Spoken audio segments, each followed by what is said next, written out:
that don't know, this is my dear friend Miguel Dean, who I met, I think, in a juice bar when we were traveling in Thailand.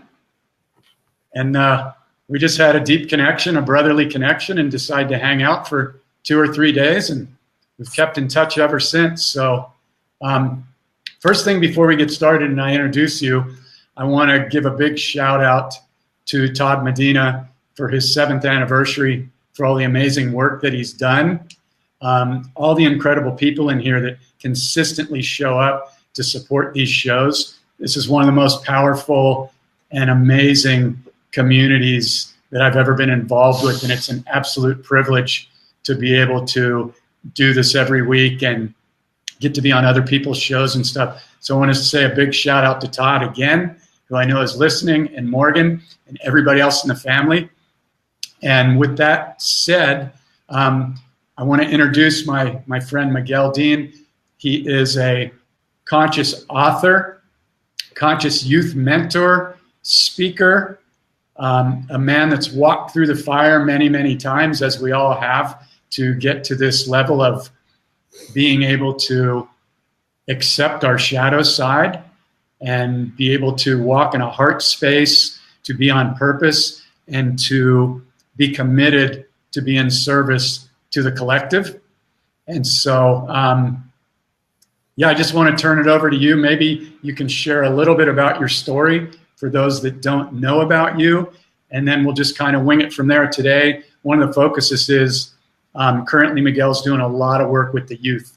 So we're going to talk about that. We also want to go into something that's really important right now, which is meeting and healing the divine masculine. And this pertains to not only men, but women just as well, because we both got that, balance of that. So there's a lot of women supporters in this group, probably more than men. And the reason I think that is, although the men are growing, is because the women they're able to drop into their heart a little easier than the men. The men are catching up, but it's really great to have these amazingly powerful women who see us, who support us, and really are our cheerleaders, because it's so, so valuable and important. So thanks to all the women out there and the men. And with that, I'm going to turn it over to you, Miguel. Okay, Jeff, thank you. A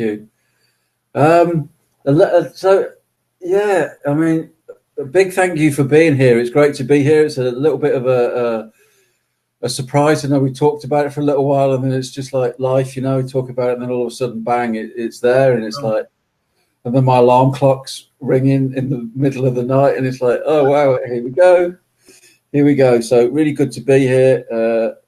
Isn't life just all about new experiences? It reminds me that getting up in the middle of the night always reminds me of being a little boy and going on holiday. It always seems to be the time, you get to get up in the middle of the night just to, because to catch a boat or a flight at some strange hour of the day. So it's got that kind of feeling of excitement about it. A little bit about me. Easiest to start at the beginning, I guess. So the very beginning, I had a little bit of a challenging start to life, which I really kind of like see, challenge, crisis, opportunity, wounds, scars, gifts, however you want to frame it.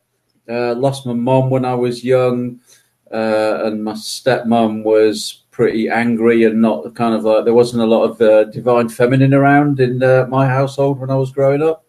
So it was all a bit scary, left home, really low self-esteem, very timid, I'd kind of been living in fight and flight really for pretty much the whole time, because my mum was pretty violent, my stepmom was pretty violent and stuff, and went off the rails when I left home. Got into the traveling scene, drugs, crime, alcohol, violence, really sort of, had a good go at, a bit of addiction and a bit of giving myself a real good hammering, and did quite a good job of it. Hit rock bottom, and realised that I needed to, it was the birth of my son, really, my first boy. He was born under an oak tree in the middle of a field because we were still traveling at the time. And it was his birth that really shifted stuff for me, because I wanted to be, you know, all of a sudden I had a reason to get my shit together. And he was it. He was it. And I realized that I really needed to start making some changes if I was going to be a worthy dad, if it was going to be worth me sticking around, because I really considered perhaps I should just get out of here because I'm a mess, and what have I got to contribute to this boy's life, you know? And that was the turnaround, really. That was the beginning of my ascent, if you like my awakening. You know, a bit of counselling, a bit of therapy, and yeah, where are we now? You know, 20, 30 years on, having been on all sorts of wacky retreats and done all sorts of strange stuff, done a bit of writing and fallen into the realm of youth work and youth projects and working with homeless and working with looked after children, and yeah, gravitating towards the more disadvantaged members of the community, really. Yeah, that's probably enough for now, you know, a bit of a snapshot. We can hone in, I guess, at any particular area. It's all good. It's all good for me. Yeah, we've all got that similar story that seems to take us into the darkness enough. You know, pain is definitely a friend of mine, and pretty much every single person that I've met that is actually really, I don't like to use the word awakened. I think we're all awakened to some degree, and we're all not far behind each other. So I don't like to categorize it as levels, but certainly at some point, as I share with a lot of people, when the pain becomes greater than the fear of meeting your shadow side, that's when ideally the invitation really starts to pop up again to jump. Mm-hmm. And it can be so harrowing and so scary. And even if you get to the point where you may awaken, that stuff can still come up. Like lately with all the energies, I mean, the energies are going off the charts right now in the last couple of weeks, and especially the last couple of days. I mean, I'm probably getting maybe 2-3 hours of sleep a night. I still feel great. A lot of people, you know, exhibit that they're very tired all the time. I'm just wired all the time. And a lot of the time it's kind of almost an uncomfortable wiring. Like, how much can you take to shift your DNA, or what's actually happening on a, you know, physical or quantum level? Mm-hmm. But, you know, these are the things that happen, and our soul is going to present us with whatever messages we need to come around or achieve that higher purpose for our own unique individuality for being here. And, you know, it's the normal pattern in society to want to repress that, because it's scary to step out. It's scary to go against your family or the church or your community and say, I'm different. I don't resonate with this programming. I've got something else to say. I've got something else to share. And as you know, we can really be shunned, man, and really take a beating, you know, even told that we're crazy. Next week's show is going to be on bipolar and the whole pharmaceutical frickin' thing, which I've experienced myself and with friends. And it's just, it can be very challenging to really step into your purpose. But at the end of the day, it's the only reason you're here.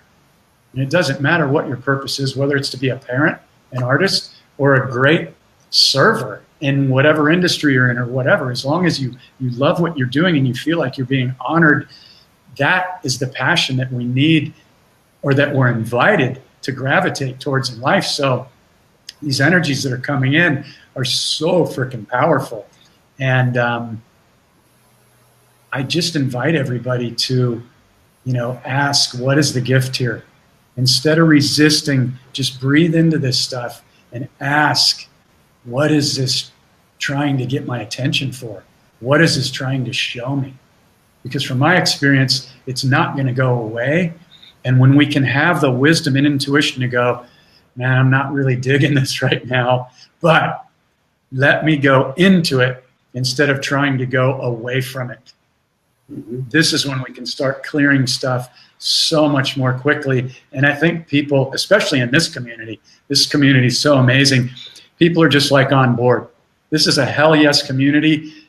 I haven't seen any drama in this community, and everybody's just showing up to support everybody else. And what happens when we create a community like that is the collective of all our heartfelt intentions and our separate individual unique gifts that come together just starts creating this wave, and everybody in this group is seeing it happen and they can feel it. And it's just such an exciting time to be here. So that was a lot right there. But what I'd like you to share is, if anything you want, but at some point, I know that you're involved with the youth right now. And I know that a lot of young men, teenagers, boys come from a background like yours and mine, where we lost a parent, or we moved out at a very young age, or like me, I was in Catholic school, just getting judged and persecuted and assaulted by 75-year-old pissed off nuns that were just completely unhappy. And I'm in second grade without any knowledge of what conscious awareness was, but it was very clear in my soul and my intuition that something was very, very wrong. But I continued to stay in the Catholic school, and I was even an altar boy in church almost every week until like 9th grade. Just, that's it. So, I felt very lost as a young boy, losing my father at 7 and growing up with 3 women, and was expected, maybe not in a big way, by my mom and sisters to become the man of the house. But I certainly was lost as far as I didn't have that, father figure to really gravitate towards. So I kind of shut down and I was lost. And I turned that lost, fear-based feeling into anger and frustration. And so I was constantly battling with my beautiful, wonderful sisters and my mom. And they didn't know how to deal with me because they were going through their own stuff. So if you could talk a little bit about the work that you're doing there and what you see as kind of the main challenges. There always seems to be kind of a circle of the same kind of things that we take on because we've been taught what to think, but we haven't really been taught how to process these really deep, painful, and challenging emotions. Yeah. So, okay. Well, I guess let's just start somewhere and see where it goes. The key thing that really comes up, I suppose, to explain the context really. So the young people that I work privately, sometimes with young men. It's mostly young men that I work with. I do work with young women as well, but it's sort of usually roughly between the sort of ages of sort of 15 and 25. I work with some looked after young men. That means that in English terminology, that means that they're fostered. They've been taken away from their blood parents, and they're being looked after by foster parents. I work with young men that their parents usually get in touch with me and problems with drugs, addiction, self-confidence, anxiety, those kind of issues.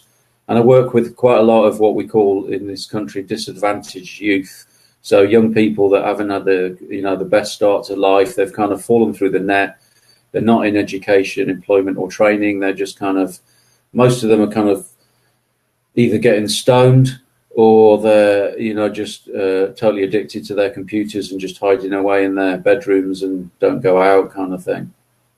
So those are the kind of young people that I'm working with, and I would say that the key thing that keeps coming up for me at the moment is I guess it's this question is where are the men, where is the authentic masculine, and I have a lot of single mothers that are trying their best to raise boys, traumatized boys that have been traumatized by the breakup of the family, of the leaving of the father, traumatized largely by the education system because they haven't really fitted into the traditional system of education. They're not academic.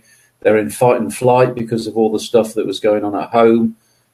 Some of them, these mothers are, recovering addicts, or, there's been domestic violence in the family. So, just about all the kids that I work with, they've suffered pretty severe trauma, to different degrees. And so they're in fight and flight. And so their brains aren't wired to actually do the academic learning stuff that's just about survival. So then that gets interpreted as, oh, I'm thick, I'm stupid, I'm not going anywhere because I can't do this academic stuff. And then they've got into challenging behavior, they've got into other stuff in order to meet their emotional needs, to get some status, to get some recognition, from their peers and so on. And so, and then they've fallen off the end of the education system, and they're just kind of, in this kind of ghost land, really, where they've got really low self-esteem, from their peers, and so on, stuff going on from the pressure from society, the fear-based media, the chaos and the craziness of the whole social networking, and social pressure, from peers.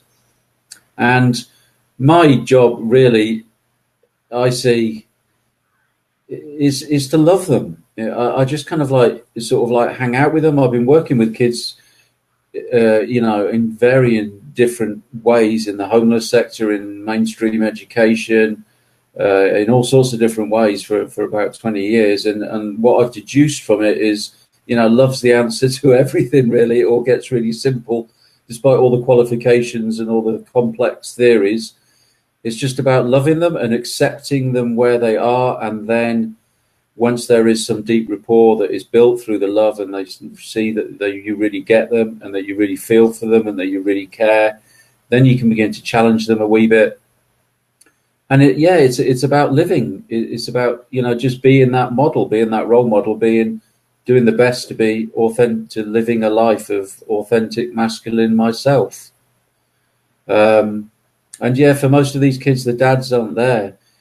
And sometimes the dads that are there, they're kind of like very soft male. And the key thing that nearly all the time that these young men need is they need some firm boundaries, and they need some really strong male energy.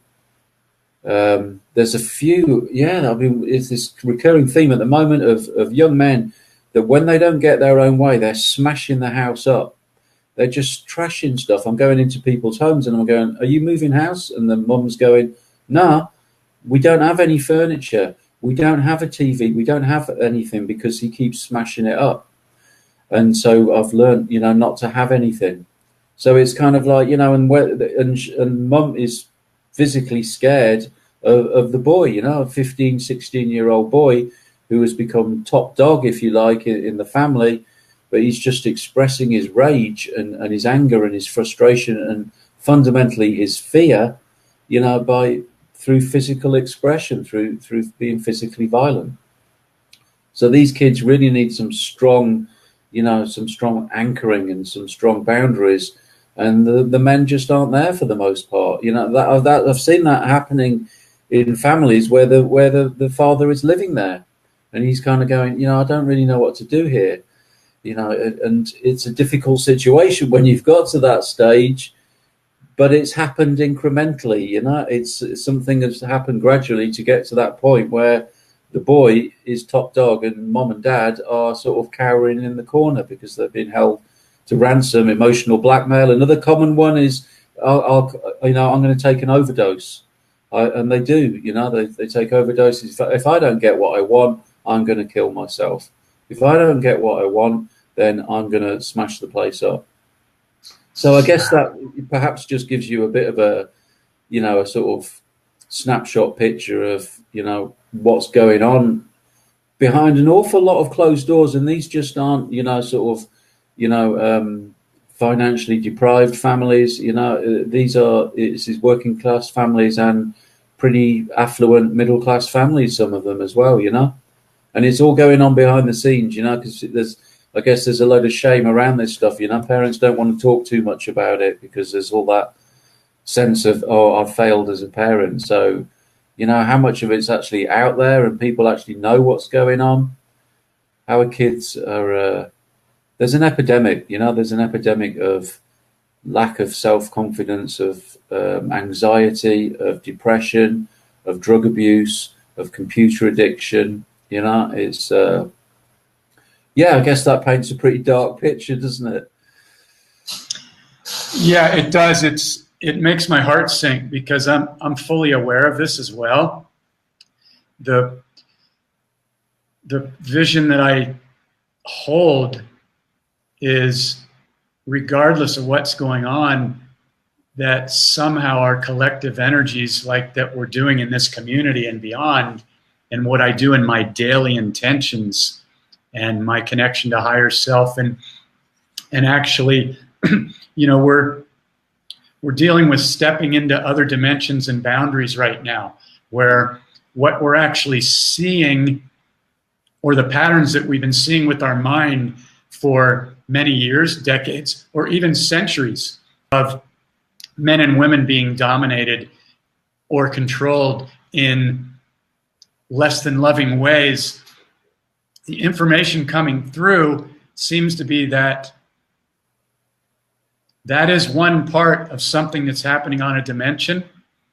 However, there is a way to shift that with our collective. And if anything I'd like to do on this call, and for anybody that's on this call, you know, there's a lot of people on here talking about galactic energies and this and that, and those shows tend to get a lot of hits and views, and everybody's going off the charts, love and light.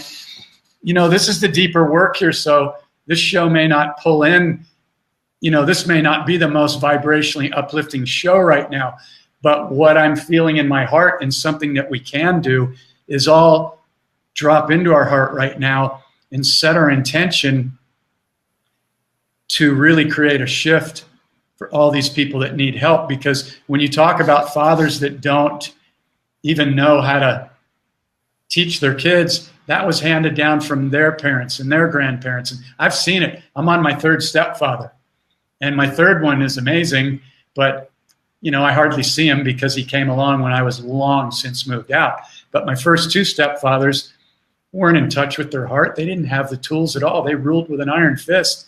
It was assault, man. It was take you out in the garage and beat you with a stick. And so it was fear-based teaching. And so I'd like to continue to go deeper into this, but also while we're doing this, really hold space to create a shift for this, because I don't want people to be depressed by getting on this call, but we have the power and the ability to really create some solution-based stuff, and it might not happen overnight, but that is my intention and my goal. Is I hear the stories and I know my own stuff of people that I deal with every day that are suicidal or trying to get off meds or going on meds because they can't cope. And I feel like we have the energy deep within our souls to focus more and say, we're going to shift this now. We're going to shift this now, and pull together our collective energies to create a shift on this. Yeah. Jeff, I think it's Joanna Macy, I think, that talks about, you know, that one of the first stages in planetary global transformation and so on is feeling the pain of the world. And I think, you know, we have to be real, and it's kind of like this stuff and doing the work that I do motivates me, you know, because, you know, I'm on the coalface and I'm seeing this stuff. And, you know, I see it on different levels, you know. There is the level that sort of suggests, you know, that for pretty much any animal, the primary concern of any animal for the successful you know, continuation of any species, it's all about care of the young. And if you know, and when we start looking at, okay, how are we caring for our young? What's happening with our young people? And when we can see that it's so far off the scale and we're not meeting their needs, you know, we're not meeting their basic needs, and so as a result there is all this illness and dis-ease amongst our young people, then that's a real, for me, if there needs to be any other, that's a massive wake-up call. Like, you know, our young are suffering, So, there's a positive, aspect from that. And I also know that because my story was very similar to a lot of the young people that I work with, and that what seemed like a, really dark and really heavy and stuff was my gift, is my gift. It turned, it was what I needed to wake me up. The loss of my mother, the loss of the lack of any divine feminine, if you like, in my whole upbringing, set me on a journey to go in search of the divine feminine, because I had these little tastes of it for short periods of time with my mother, then she died, and then with my auntie who looked after me for a little while, who loved me unconditionally, and then she was gone. And then, my stepmother, and then she gave birth to her own son, and then she kind of like moved on. So I had this flavor of the divine feminine 3 times, and then it was taken away, and that kind of programmed me that my whole life has been in search of that, which I had these little tastes of. And so I really see that, that my mom left because she needed to leave in order to set my hero's journey in motion, if you like, and the same is happening for every one of these young people that I work with. So although on one level it's a wake-up call to say, oh my God, what is going on in the planet? What are we doing to our young people? Is the way we are living really meeting their needs, because they are the future of humanity, these young people? But B, that, paradoxically, that it's kind of all okay, because, with the right love and the right framework and the right support, these young people, and I believe that they will find their way. I know that they have a hell of a journey in front of them. And for me, my job is to plant some seeds of love and self-belief within their hearts that may not sprout and blossom right now, but that is there. And in just being with them, because of my energy, I know there is an energy exchange, and something is changing within them just because they've had some time with me. And I don't want that to sound like egotistical, but because I love them and I care about them. I love and care about every young person that I work with. And, there's a lot of stuff in the ethics, and you're not supposed to say that. And, what does that mean? Does that mean you're a paedophile, Miguel? Or it's like, I don't care about all that stuff. If I don't love the kids, then it's no point me doing the work that I'm doing, and that's the primary thing. So, yeah, it is a bit dark and it is a bit low, but it's what keeps me going. So when I'm with my partner and when I'm going through some difficult stuff myself, it's always like, Miguel, you are not just doing this work for you. The more that you can tune your energy, the more that you can let go of the fear in you, then the higher vibration you are. And so there's the greater catalyst you are for change with these young people that you're rubbing shoulders with. Beautifully put, brother. That's why I love you. That's why I wanted you to be on the show. And, there's everybody out there, especially the women, are going, where are the men? Where are these heart-centered men? Mm-hmm. And I'm blessed because pretty much everybody that I'm surrounded by is a heart-centered man. And I don't know if, part of that is by my choice. I think part of it is by the attraction of whatever vibration I carry from day to day. And also, heart-centered men, which is something we can get into here, are willing to be vulnerable. And, this comes up a lot in relationships, in my own relationships through my life, everybody's relationship of dealing with somebody. There's the initial attraction factor. Oh, you're pretty. I like you. We have some things in common. Everything's cool. Maybe we're intimate. And then little by little, if we don't have these communication skills to not only be able to speak our truth and be very vulnerable, but to be able to do it without raising our voice or projecting our own wounds and stuff onto the other one. So these are really powerful communication skills. And, it just takes practice like anything else. And I hold a vision. This goes back to before you did your beautiful share. Yes, there is a lot of pain out there. I hold a vision where in the future, people will remember who they are very soon, and they don't have to go through this massive cycle of pain again.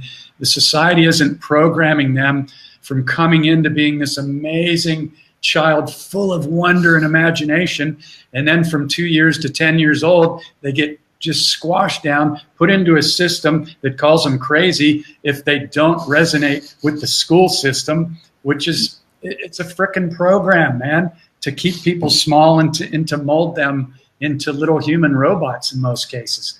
And, you know, this isn't conspiracy theory. This is the way it's been for a long time.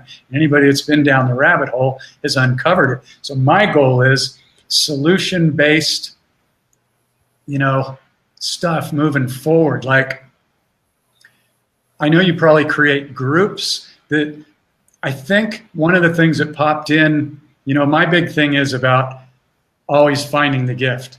If we can ask ourselves, what is the gift here? Those 5 powerful words, instead of resisting the uncomfortableness, we can move through it and clear it a lot quicker.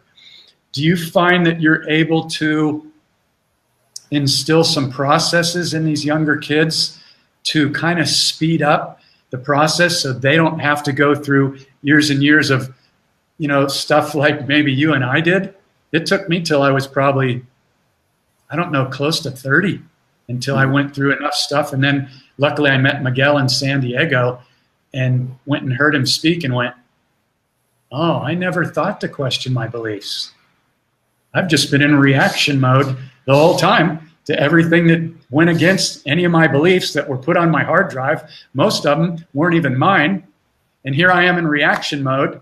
And then anytime I go into fear or shame or guilt, I project that outward because I don't have the tools to go in and meet this stuff.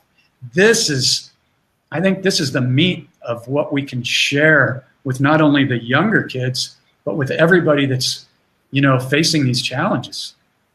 Yeah. I mean, I do share a little bit with the youth around that stuff. Yeah, when something in inverted commas not good or, you know, not easy is going on, then I will always say to them, well, what can we learn from this? You know, where's the positive in this? There has to be something in this. So we do have those conversations, and I guess what the way it's communicated more for me is just in sharing my own journey and, you know, the ways that I've turned things around for myself. Because I guess that brings us a little bit onto the what you mentioned, you know, around vulnerability, and you know, I kind of like stumbled across the power of vulnerability, and yeah, you know, I like the expression now that, you know, vulnerability is a superpower. You know, it's kind of like I get this image just right now, you know, of this superhero with a big V on his. You know, on his lycra outfit, like, you know, Mr. Super Vulnerability. But that thing of just being okay, with, you know, with who we are and sharing our process and sharing the mistakes that we've made, which aren't really mistakes. They were, you know, necessary. Well, they are mistakes, but the word mistake almost implies some sort of judgment in it. And it's kind of like it's something that happened that needed to happen, that seemed like the wrong thing at the time, but actually, when I trace it back, if that hadn't have happened, it wouldn't have led to da. So just being vulnerable with the young people, like, you know, and just sharing, you know, my own mistakes and my own stumblings and the times that I've fallen down and so on, and, you know, and how I've responded to that.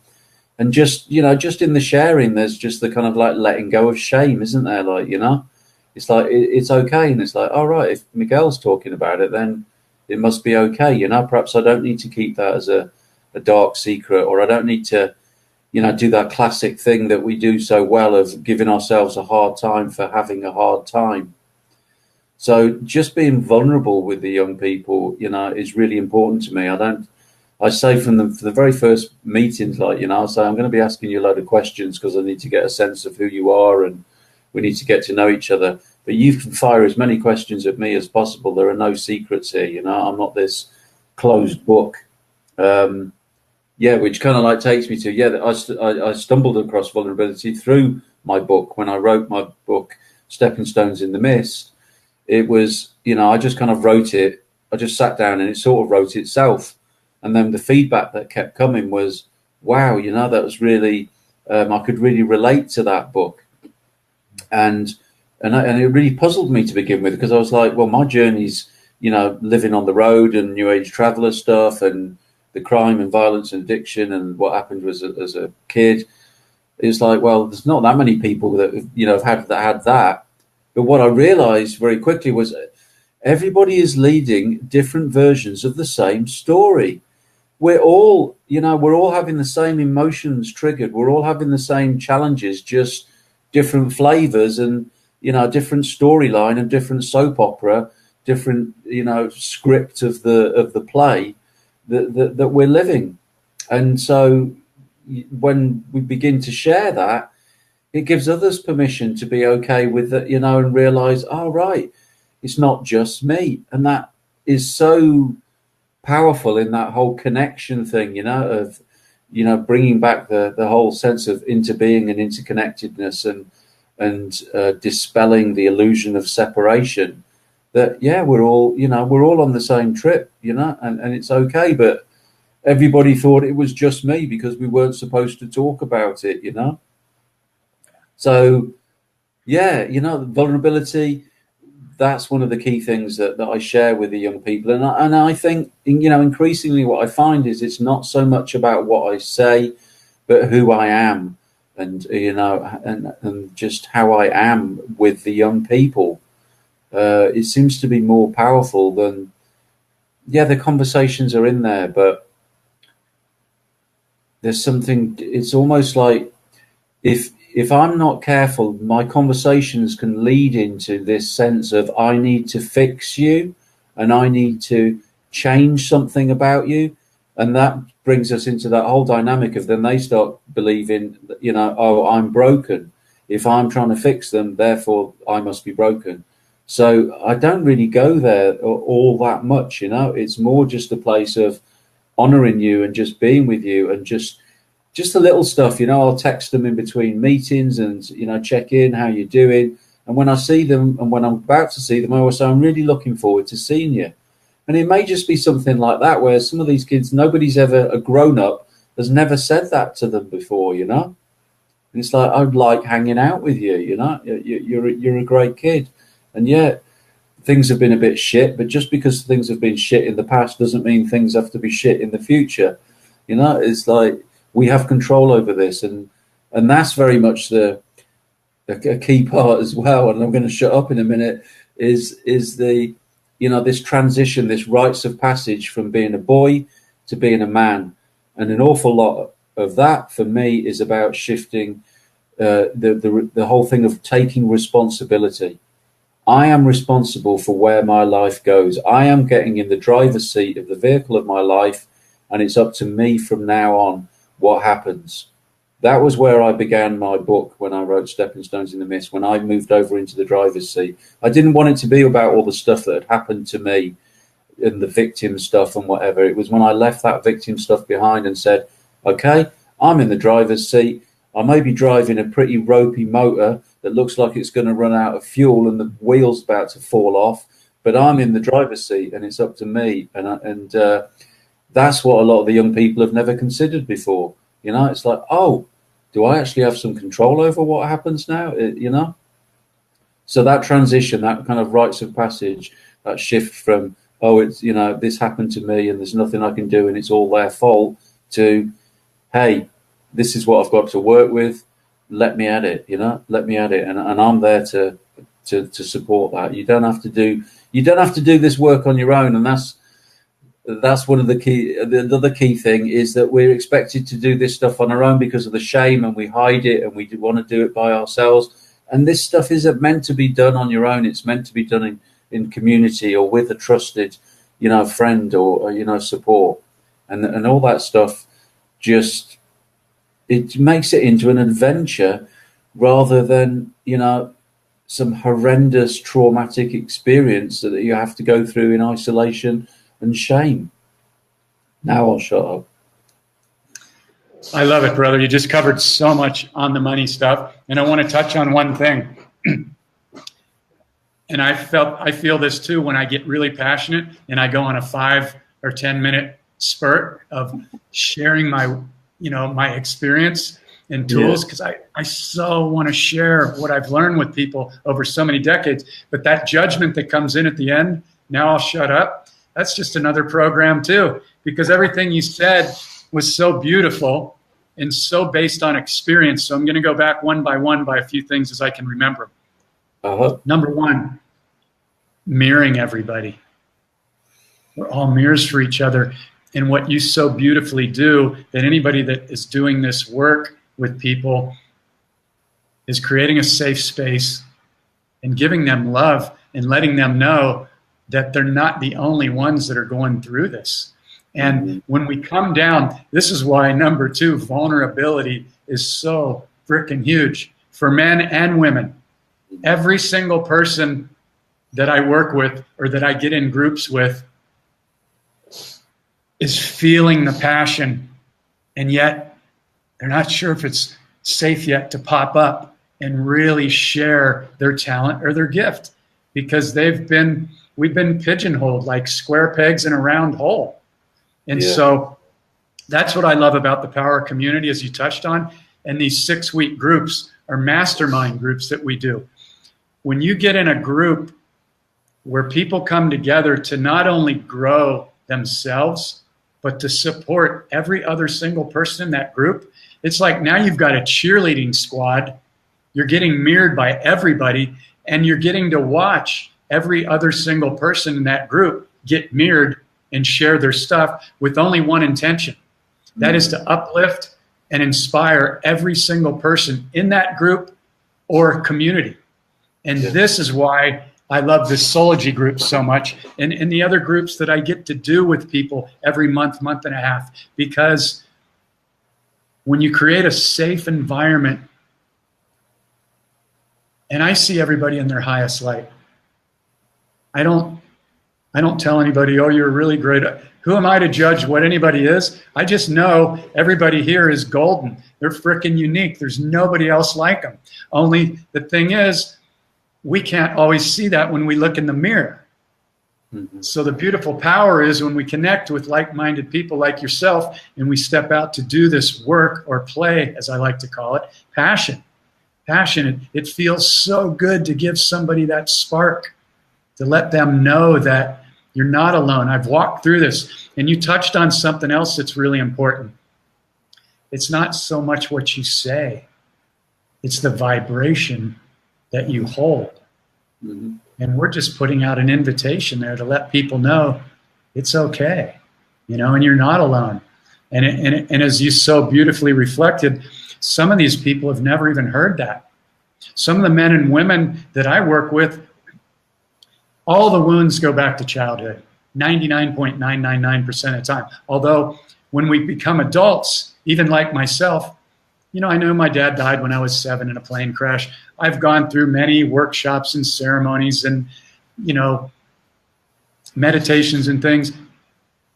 My adult self, Jeff, knows my dad didn't leave me on purpose. I know my dad loved me, but that's not what occurred that day I came home from school and found out that he was never coming back. So what happens is that wound occurs, and with so many people, almost everybody, until we're open, willing, or we find a way to safely go in and look at that, we justify it with our adult self as, I would say, well, I had a good upbringing. My mom was amazing. We lived in a nice neighborhood. I grew up with the woods and nature around my home. It was great. But I was not still fully meeting some of that pain and loneliness of that memory of what if I would have had a dad? What would my life have turned out to be? Well, like your mom passing away at a young age, my dad leaving was the catalyst for this whole thing on this soul's journey. So that was the gift. But my point is enabling people to be able to be vulnerable. That is our greatest gift for everybody out there. Being vulnerable, sharing the stuff that may be painful, we may be ashamed of, we may think that people are going to judge us again about it. But what actually really happens is people go, wow, I love the fact that you're willing to share that and show everybody that at one point or another, we've all been messed up or lost or confused, or maybe many, many times. And so this is what I love about you and the work that you do and everybody else in this community. It's really giving permission to show up as we are. As we are. It's a massive relief. I mean, that's what I find increasingly. It's such a relief because it's like, you know, there's nothing that I need to hide. And it's like when there's things that you're holding with shame and so on, it's like there's a amount of tension in your body that you have to kind of like, you know, oh, I don't talk about this bit, or I can't reveal this bit. But when everything's cool, when everything's okay to share, then there's this, just a big out breath and kind of like, I can just be totally myself. I don't need to lock this little bit away and make sure that I don't, you know, nobody gets a peek into that room there, you know, and don't go over there because, you know, you mustn't look in there. It's like, it's okay. You can wander around all the rooms within, you know, the mansion that I am. You can look in all of them, like, you know, there's no locked doors. It's okay. And so there's just a lot more ease and, you know, and yeah, just lack of pressure. It's kind of like everything's so much easier, and there's nothing to defend against. Because if somebody says, I mean, it happened a little while ago. I wrote a post on Facebook because so, you know, somebody sent me a message, you know, that ended with, you know, Miguel, I think you're a total knob. And it was like, and you know, in the old, back in the day, it would have been like, you know, I could have been really defensive about that. And like, you know, how dare they? My ego really doesn't like that. But it was a kind of like, yeah, that's true. I'm a knob. Yeah, you know, I have some knobness about me, and I'm not perfect, and I'll probably get things wrong and so on. But it's like, it's just so liberating. Yeah, liberating is the word, to just kind of go, I can embrace all of who I am, because, you know, and it's a work in progress. But it's okay to be imperfect. We are all imperfect, and that's what it is to be human. And there's that paradox of, you know, to be perfect in our imperfection. And when we just be that a little bit more, then that just rubs off on the people that we come into contact with, doesn't it? And they can just like take a little bit of an out breath and just relax a little bit more as well. Yeah, it's so simple. We make it so complicated sometimes, and actually it's so simple. It's so simple. So much of this journey, if you like, this journey back home, it seems to me to be about, you know, unlearning and about letting go. It's just so much, you know, it's not about adding to. Yeah, you need to read so many books and perhaps do so many workshops and, you know, and have so many mentors. But at the same time, there's a massive amount of it that is about the, you know, which I guess comes a bit, you know, more to the sort of like divine feminine stuff, you know, the absence of, the letting go, the gentleness, the non-doing, the being, the spaces in between, you know, all that kind of stuff is so key.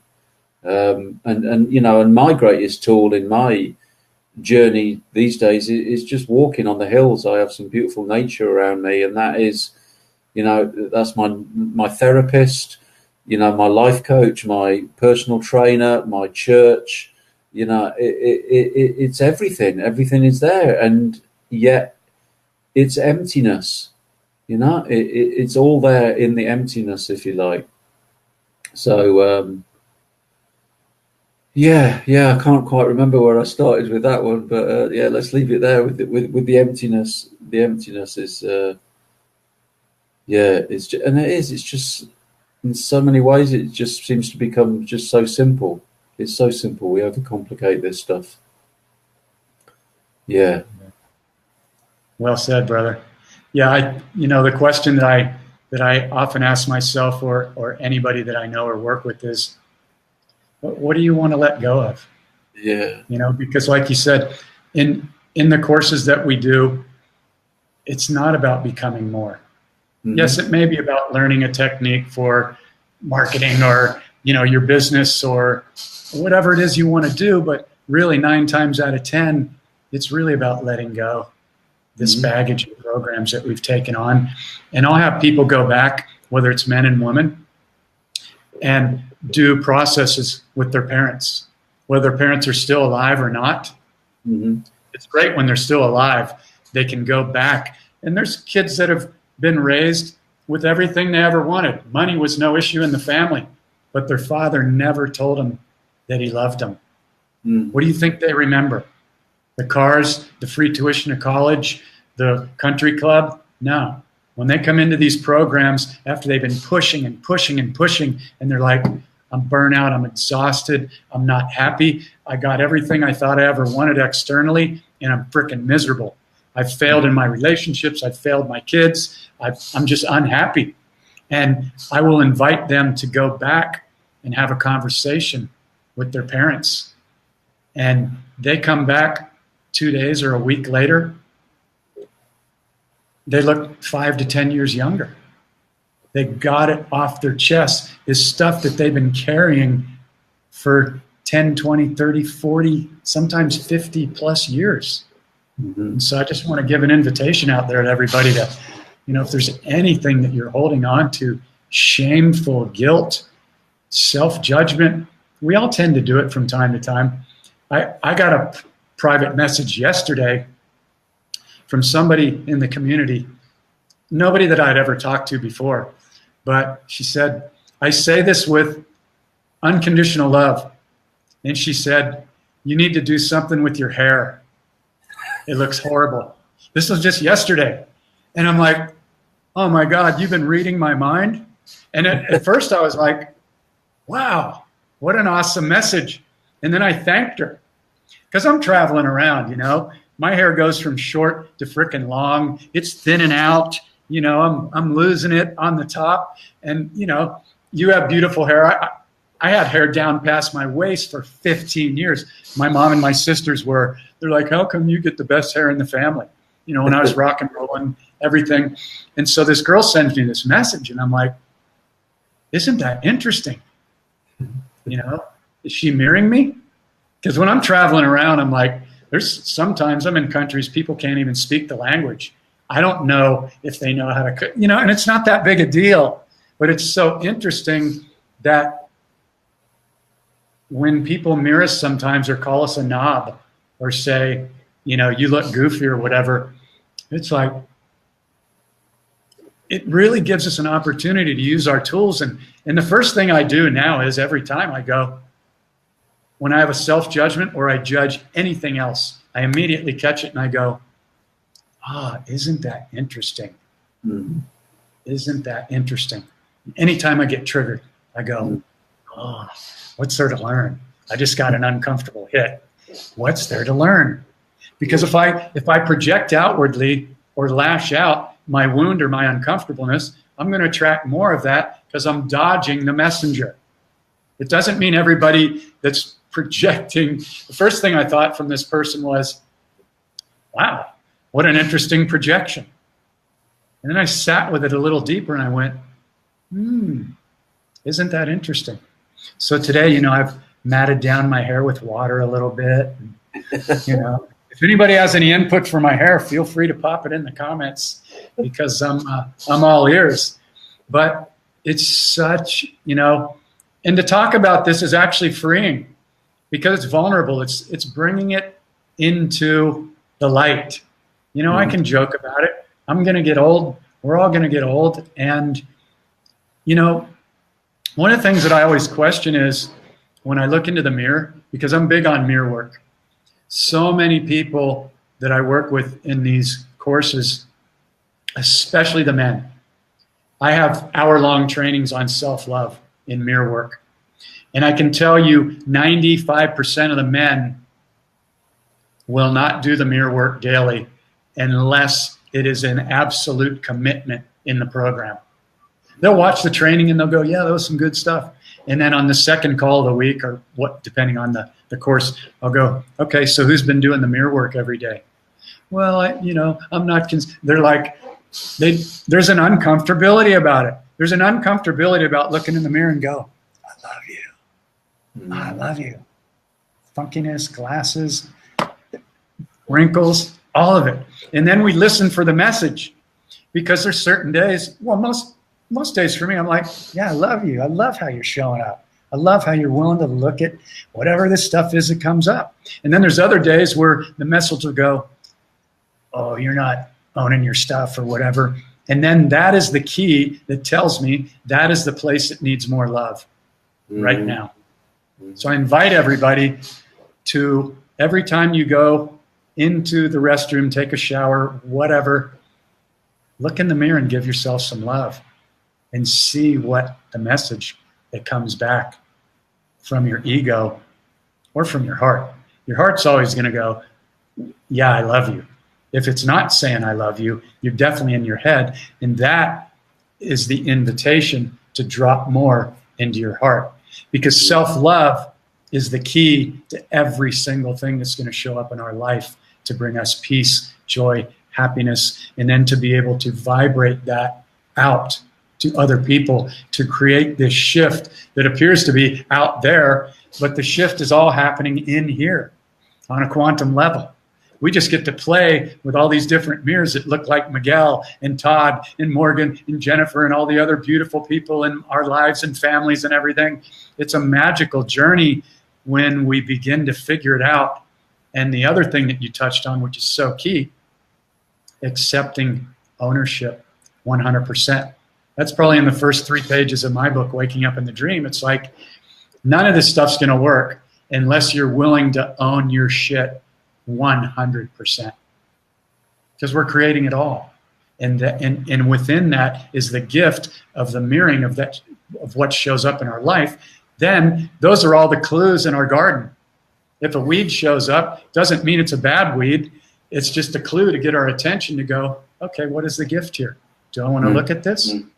Yeah. The willingness to look at your stuff and be vulnerable is the fast track to clearing and balancing what we started out talking about in the beginning, which is our shadow side, dark side. Both those names give it like a bad rap. Everybody wants to be love and light. Maybe we should give the shadow side a better name, you know, the loving garden. Everything amazing starts out in darkness. A seed, a tree, a blade of grass. We start out in the womb in total darkness. And then we come out and we learn to run and push the darkness away. And is it any wonder that we become out of balance? So I just love talking about this stuff, because this is the stuff I play with every day. And the same patterns show up with everybody on every call. There aren't hundreds and thousands of things to figure out like a psychologist or whatever. I've narrowed it down to 4 or 5 core wounds. Lack of self-love, unworthiness, fear of being seen, or just not loving yourself, not being taught that it's okay to do that. Yeah, and they all kind of come down to it's the lack of self-worth and love, really, that underpins it all. It is so simple.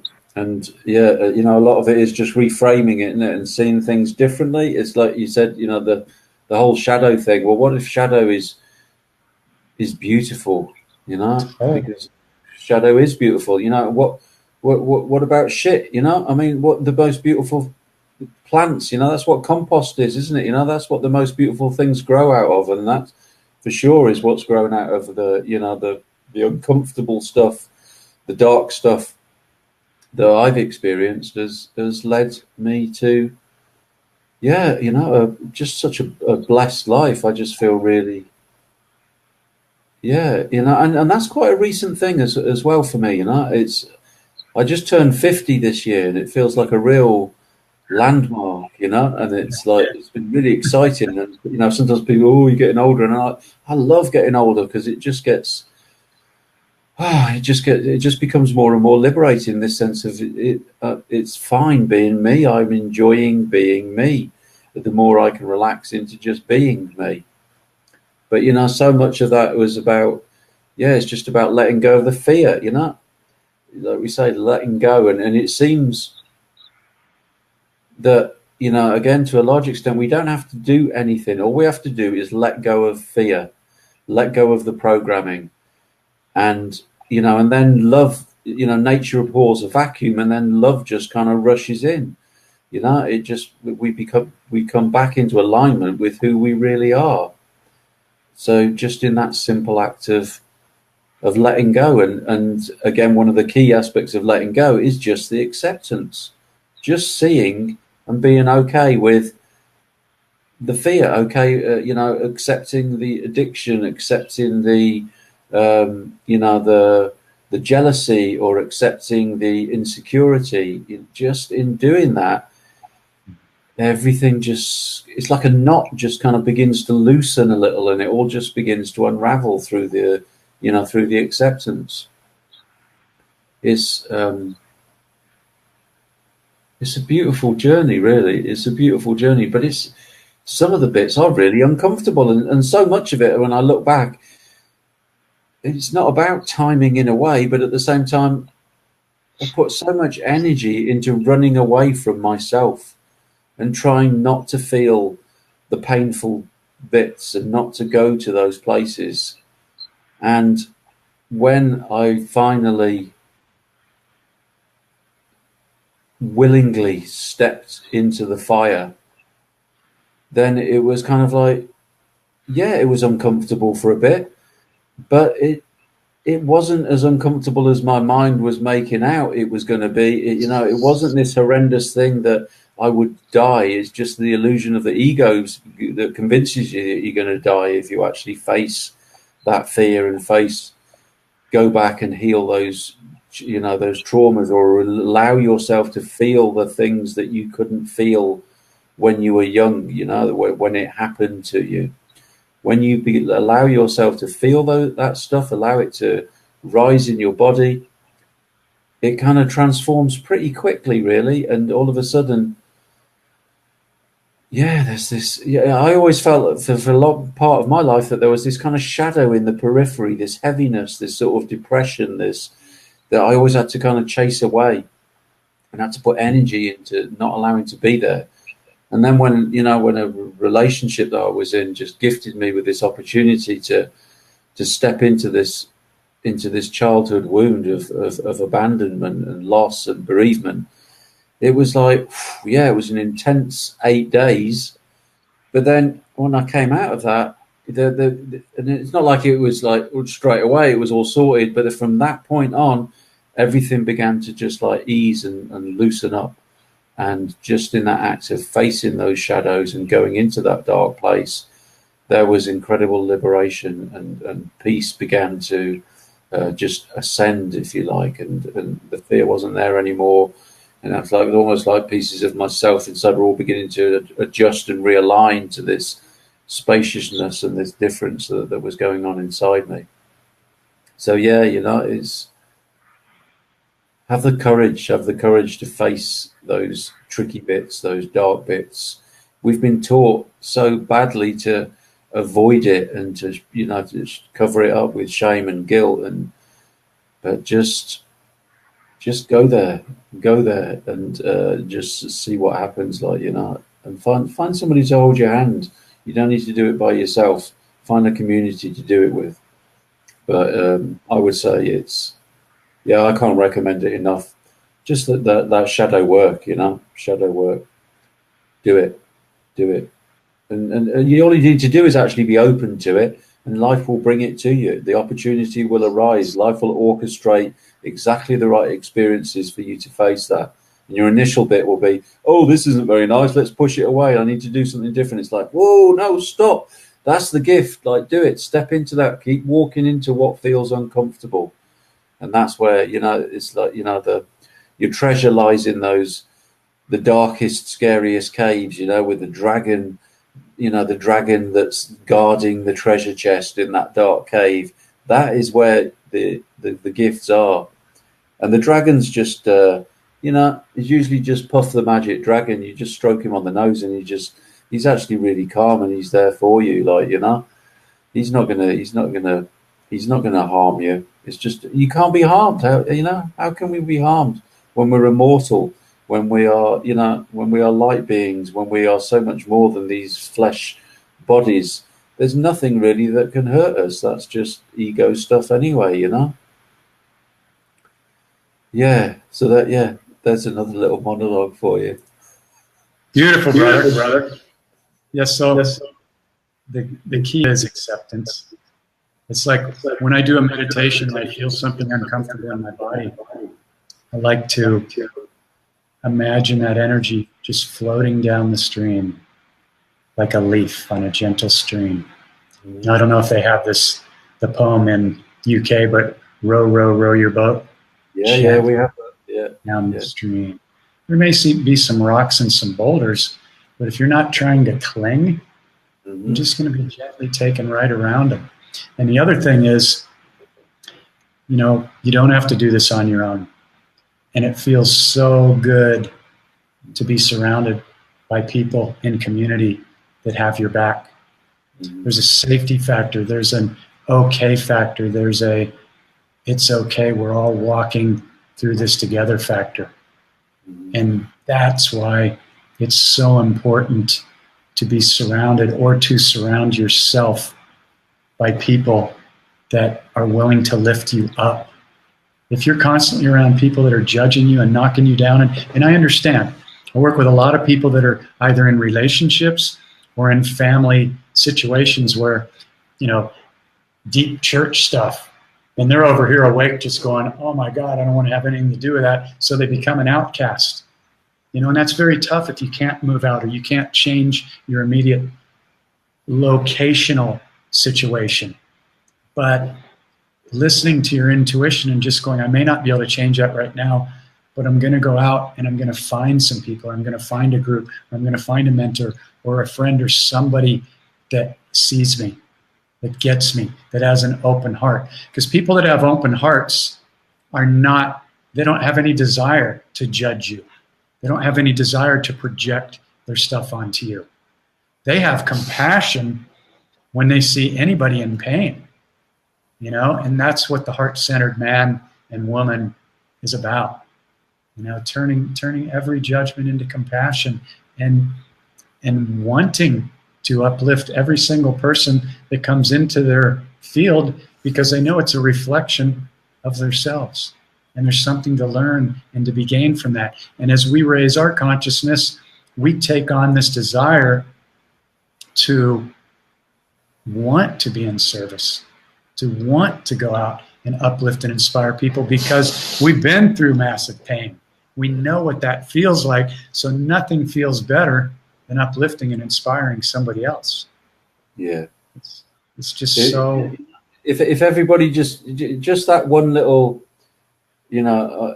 way of being, if everybody just lived that every communication, every connection that I have with a human being, my only purpose is to uplift, is to just share a little bit of love, whether it's the woman in the checkout at the supermarket or whether it's, the postman or whether it's your boss or your partner or your children or, somebody that you drive past, imagine that. Let's imagine that just for one moment. If everybody in the world just, if that was taught in the education system, if that was modeled by teachers, if that was, woven into the fabric of, what we now jokingly call the education system, then wow, what a transformation that would make, eh? And if just that simple realization that everybody is a reflection of you, as I do to others, I do unto myself. If just that, it's so simple. It's so simple that it gets missed. We want to complicate it, don't we? We need, there has to be this theory and that theory, and yeah. And then I can just hear in my mind right away then go, Miguel, you're just oversimplifying this. It's like, well, okay, yeah, maybe I am, and that's okay. Maybe I am, and maybe I'm not. I don't think we can oversimplify things. I think simple is good. It's easy. All there really is love. Yeah. All you need is love. And I invite everybody This is a very hip crowd here that's tuned into us. And I thank everybody. We have still 21 people on here, it looks like. I really appreciate the support of everybody in this incredible community. You know, I made a commitment to myself many, many years ago to every time I wake up in the morning into what we call the awakened dream from the sleeping dream, which they could be totally flip-flop. Who knows? As soon as I open my eyes, I immediately go into gratitude, because I realized before, when I didn't do that, the horses would start running immediately. What do I have to do today? What do I have to take care of? What are my challenges? I only have so much. You know, that is a very ineffective, non-heart-based way to start off your day vibrationally. So I learned, and I actually have a video on this on my webpage, Creating Your Day. And Dr. Joe Dispenza talks about this too. It's been proven. If as soon as we awaken, we immediately go into our awareness, stop the horses from running, and go, wow, what a blessing to have another day. So today, I'm going to go into gratitude. And then from there, I'm going to set my intention that every single person that I come in contact with, every single person I speak to, or just every person I see on the street, whether I even say a word to them, I'm going to send them a kind thought or a smile. Mm-hmm. It shifts everything in your life, because you're setting your intention, which raises your vibrational intention. It shifts everything. You do that every day. You don't even have to do anything to really go out of your way. It just feels good to smile at somebody, to lend a helping hand, to open the door for somebody. And this may sound oversimplifying, but I challenge anybody to tell me anything more powerful that can shift your energy and start attracting more of that gratitude and more of that magic and what we call miracles, but they're not miracles at all. They're just energetic things that we attract through staying in our heart. Very simple. Yeah. So, brother, I want to thank you so much for getting up at 2 a.m. to come on and share your heart as a heart-based man, to share your truth, your wisdom, your vulnerability. And it's just such an honor to have met you and to have you as a heart-centered friend in my life right now. And I would love to come over to the UK anytime that it lines up and really get immersed in the work that you're doing, because it totally fuels my heart. It's so up my alley. And I would love that. So we're not out of time, but if, I don't want to tax people. If there's anything else that you'd like to share, please feel free to. And also, before we go, a way that people can get in contact with you if they'd like to, because I want to provide that opening for you, because you're such a heart-centered guy to work with. For anybody that resonates with you or has any questions or would like to check out your book, Stepping Stones in the Mist, I'd like to provide an opening for that for you right now. Okay, thank you. Thanks, Jeff. Yeah.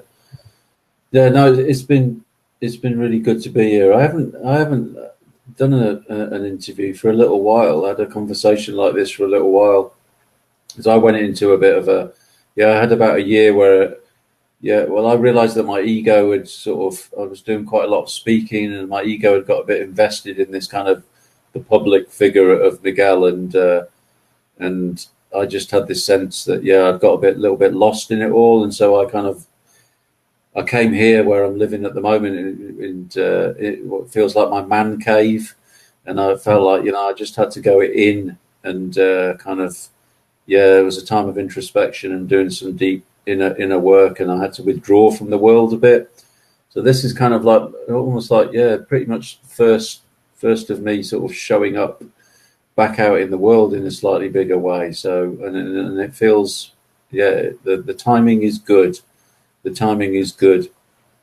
I should be a little plug. I'm going to be. I've been invited to speak at the Goddess Conference in Glastonbury this summer.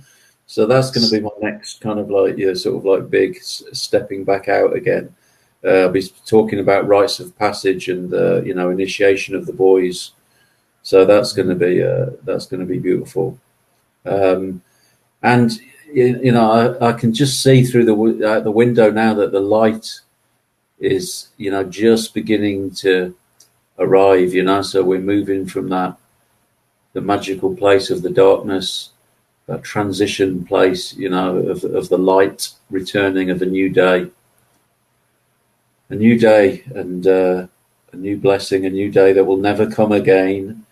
Just quite in the way that today's going to be, and so it just feels really good to have started it in this way. And you know, I didn't know how I was going to be when I got up at 2:30, but I know now that what I'm going to do when we finish this call is I'm going up on the hills. So this morning I get to go and see the dawn and see the sunrise, and that's, you know, that's the gift, if you like, of the shadow, you know, the darkness of dragging myself out of bed, you know, in the middle of the night. The gift is I get to go and see the sunrise, and I get to go and be out there under the sky, and that it's always got this a completely different kind of energy about it, those transitional times, dawn and dusk. And you know, we don't see the dawn that often. Well, I don't. I think a lot of people don't. You know, we're snuggled up under our duvets or whatever. But yeah, so it feels really good. It's exciting that I'm going to get up there on the hills in a bit. But to contact me, if people are interested in the work that I'm doing, then my website is just migueldean.net. I like a bit of Facebook. I'm on Facebook. Again, you can just find me, you know, under my name, Miguel Dean. I don't do other social media really. I try and stay away from being online and in front of computers too much. So yeah, it's my website and Facebook really.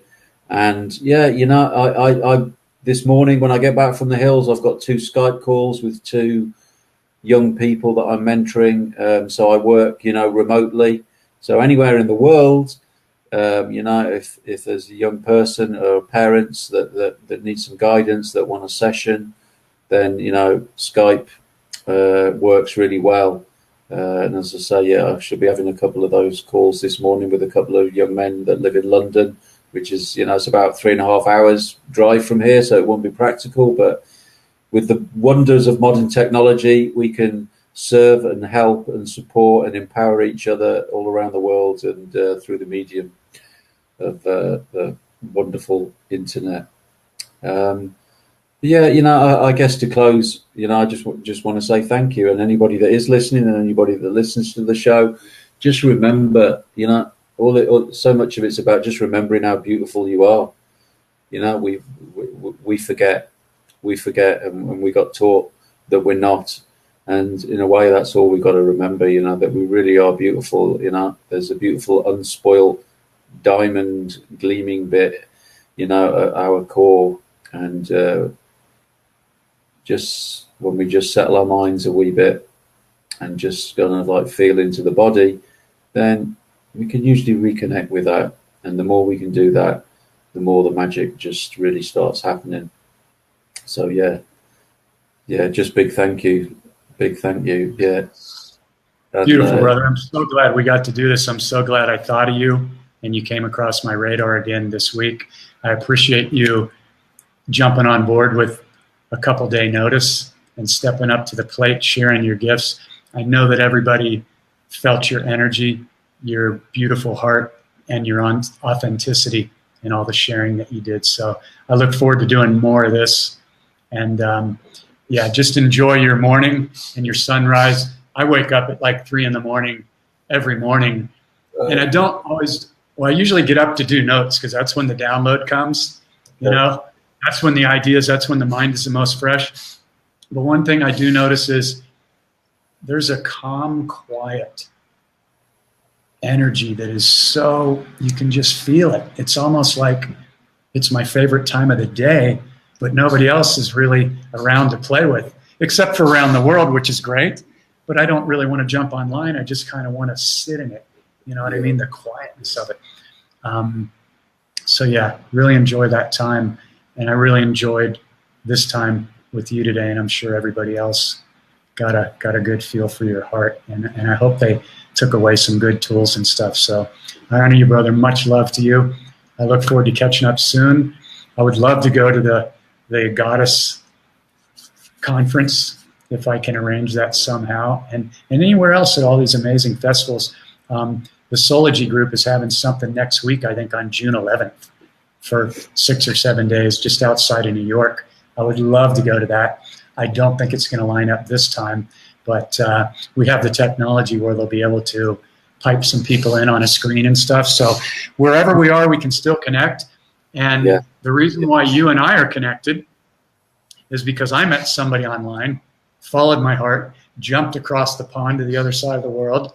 And even though that didn't play out, that was a catalyst for me meeting you in a juice bar in a beautiful city in Thailand. So you just never know. Our garden is universally growing now, and there are no limits. So this is really a great time. So again, I really appreciate your time coming on. And with that, I'm going to say goodbye. I'm going to do a special offer for everybody here. Because it's just a good reason to do it. It's the 7th anniversary of Todd creating Soulology. And I have a lot of people reach out to me on a daily and weekly basis. And I respond to everybody because I'm committed to service. I will not turn anybody away.